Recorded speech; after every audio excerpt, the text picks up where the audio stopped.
Husband के साथ कब मिलाप करना है ताकि हमल हो जाए? ये वाले सवाल खत्म नहीं हो रहे बहनों की कंफ्यूजन खत्म नहीं हो रही प्यारी बहनों। मैं फिर से समझा देती हूँ, मैंने आपको पिछली वीडियो में भी बताया था कि आप खुद हिसाब लगा के मुझे बताया करें कि फिर मैं आपको आपके कमेंट में ही रिप्लाई करूंगी क्या आपने सही किया है या गलत किया है। कुछ कोशिश तो करें, आप लोग कोशिश ही नहीं करते, आप कहते हैं बस आप बताएं, बस आप बताएं, ऐसे तो नहीं होता ना, ऐसे तो बहुत से कमेंट एक तरह के हो जाते हैं फिर बाकी बहनें रह जाती हैं।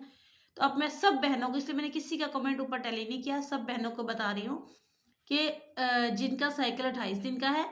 उन बहनों को 12वें दिन से लेके अगले 10 दिन, जिनका साइकिल 30 दिन का है, 32 दिन का है, उन बहनों के लिए भी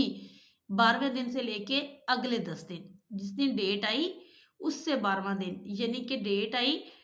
5 दिन आई या 4, जितने दिन भी, उससे फिर नहाई 7 दिन हो गए, फिर 8, फिर 9, फिर 10, फिर 11, फिर 12, जिस दिन डेट आई वो पहला दिन, दूसरे दिन डेट, तीसरा दिन डेट, चौथा दिन डेट, 5वां दिन डेट, छठे दिन नहीं, 7वां दिन नहाई, 8वां गुजर गया, ऐसे ऐसे काउंट करना है, ठीक है। यानी कि 5 तारीख को डेट आई ना, तो इसमें 12 जमा कर लें, जिस तारीख को डेट आई उसमें 12 जमा कर लें, कि 12 दिन और निकले डाल लेना, 7 दिन डेट वाले, 7 दिन और, ऐसे करके 12 दिन, 14 नहीं 12, ठीक है। तो उससे अगले 10 दिन, एक दिन छोड़कर एक दिन रिलेशन बनाना है। अब आपने मुझे कमेंट करके बताना है कि ये हमारी इतने दिन का साइकिल है और ये हमारी ओवुलेशन दिन निकाले हैं हमने, इस दिन पीरियड्स आए थे। मैं बताऊंगी आपने गलत निकाले या आपने सही बताए। प्लीज समझे तो सही, थोड़े से समझने की कोशिश करें, खुद से निकालें, ठीक है।